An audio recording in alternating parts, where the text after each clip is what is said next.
Bilmadim, nima uchun bunaqa qilgan bu qiz, ya'ni vazelinni primer sifatida makiyajdan oldin ishlatgan va makiyaj to'g'ri chiroyli turishi uchun bu narsani foydali deb bilyapti. Lekin ishoninglar, vazelin o'sha vaqtda sizni tonalniy kremingiz yaxshi turishini ta'minlab berishi mumkin, ammo u narsa yuzingizga toshmalar toshishini, plyonka hosil qilib yuzingizda nafas olmasligini, komedonlarni chaqirishini, ugri va qizarishlarni keyinchalik olib kelishi mumkin. Buni har doim, umuman olganda har doim emas, umuman foydalanib bo'lmaydi.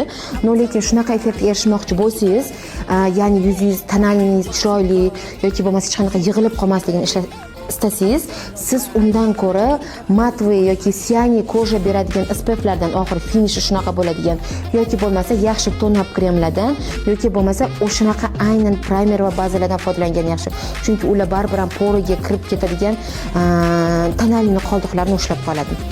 Aytdim, bunaqa qilishni hech qachon tavsiya bermagan bo'lardim. Juda ham yomon, qo'rqinchli.